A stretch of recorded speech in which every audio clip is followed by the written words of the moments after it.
Hello, আসসালামু আলাইকুম বন্ধুরা, কেমন আছেন আপনারা? আশা করি ভালো আছেন। আপনারা আজকে উপভোগ করবেন আমার আরও একটি নতুন ব্লগ। আর সেই ব্লগটি হচ্ছে যে আমি প্রতিদিন বিকালবেলায় হচ্ছে যে একটা জায়গাতে আমি আড্ডা দিয়ে থাকি। তো সেই জায়গাটা কেমন, কারণ সৌদি আরবের মতো জায়গাতে কোনো ন্যাচারাল গ্রিন বা হচ্ছে যে সবুজের কোনো ছোঁয়া পাওয়া যায় না।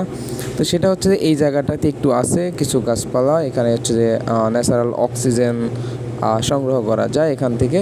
বা এখানে বিকালবেলার সময়টা খুবই একটু সময় ঘোরাফেরা সময়টা এখানেই হচ্ছে আমি কাটিয়ে থাকি। তো আর এখানেই দেখতে পাচ্ছেন কতগুলো গাছ আছে, গাছগুলো হচ্ছে যে আমাদের দেশের তাল গাছের মতনই সেম। আর এগুলো ছায়াটাও কিন্তু খুব বেশ ভালো এখানে। আর এখানে আরেকটি গাছ আছে, সেটা আপনাদেরকে দেখাবো, আপনারা দেখে অবাক হয়ে যাবেন। যেটা আমাদের দেশে কোনো কোনো জেলায় বলে বড়ই, কোনো কোনো জেলায় বলে কুল।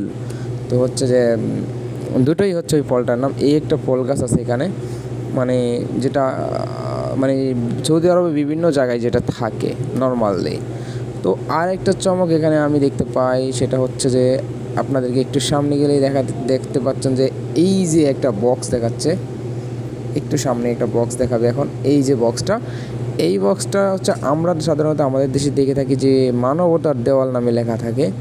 এখানে কিছু বক্স টক্স দেওয়া থাকে, ওগুলোতে হচ্ছে যার কাপড় বা গেঞ্জি জুতো আসবাবপত্র ব্যবহার করার জিনিসপত্র আর কি, যেটা লাগবে না সেটা এখানে রেখে যাবে, আর যেটা লাগবে এখান থেকে যার নিয়ে যাবে, এটাকে বলা হয় বিশেষ করে গরিব মানুষ যারা তারা এখান থেকে নিয়ে যাবে হয়তো, এরকম মনে করে হচ্ছে যার অপ্রয়োজনীয় জিনিসটা এখনও ভালো আছে, আমার এখন দরকার হচ্ছে না, এটা আমি রেখে যাব।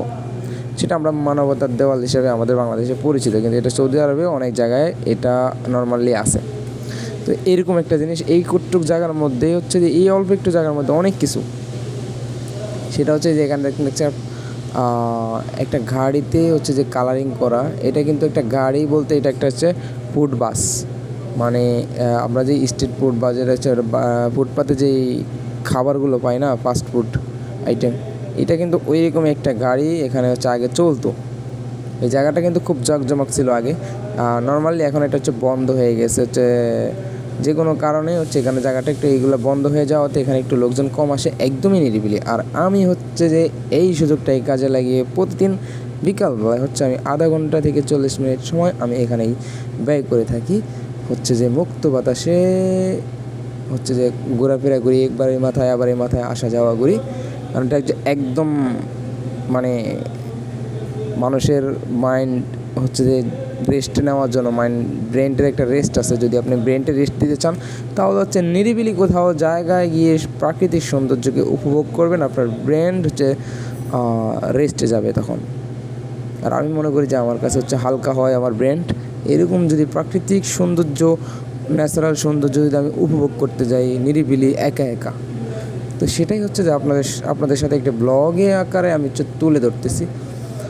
এটা কিন্তু চারপাশ দিয়ে বাড়িঘর স্যার। এই জায়গাটা নিয়ে আমি অনেকগুলোই ভিডিও দিয়েছি, অনেকবার ভিডিও দিয়েছি। এখানে সকালবেলা একরকম থাকে, দুপুরবেলা আরেক রকম থাকে, আর হচ্ছে যে বিকালবেলা আরেক রকম, আবার রাতে আসলে আরেক রকম। এক একবার এক এক রকম এখানে হচ্ছে যে ইয়েগুলো পাল্টায়। তো এখানে যেই জিনিসটা হচ্ছে যে আমার কাছে খুব ভালো লাগছে, একটা বড়ই গাছ আছে এটাতে, বিশেষ করে এই বড়ইতে হচ্ছে যে আপনার মুকুল আসছে, কিছুদিনের মধ্যে হচ্ছে এখানে বড়ই হবে। আর আমি এটার থেকে হচ্ছে যদি এখানে থেকে থাকি তাহলে এখান থেকে বড়ই খেয়ে হচ্ছে যে আপনাদেরকে আরেকটা ব্লগে আমি দেখাবো, এই গাছ থেকে আমি বড়ই খেয়ে নিবই ইনশাআল্লাহ। কারণ বিশেষ করে আমি অন্য জায়গায় যত জায়গায় ছিলাম সৌদি আরবে, তো ওখানেও বড়ই গাছ ছিল, আমি অনেক গাছ থেকে হচ্ছে বড়ই পেড়ে খাইছি। কারণ এখানে যেগুলা কেউ নিবে না, এগুলো এভাবেই যার ইচ্ছা সে নিয়ে খাবে। এই বড়ই গাছগুলো হচ্ছে যে গভর্নমেন্টের সরকারিভাবে সরকারি জায়গায় যার ইচ্ছা হবে সে নিয়ে পেড়ে খাবে। এটা কেউ লাগায় নাই, এটা অটোমেটিকভাবে নর্মালি ন্যাচারালি এটা হয়েছে। এই যে গাছটা দেখেন, গাছটা অনেকটা বড়ই, উপরে জুড়ে গেছে অনেকটু। আর এটাতে অনেকগুলো মুকুল আসছে। আমি যে একটা মুকুল দেখাই আপনাদেরকে, এই যে দেখা যাচ্ছে না উপরে, একদম ভরপুর। জানি না বড় হইলে কেমন হয়। তো বন্ধুরা কমেন্ট করে জানিয়ে দিবেন আমার ব্লগটি কেমন হয়েছে। আসসালামু আলাইকুম রহমতুল্লাহ।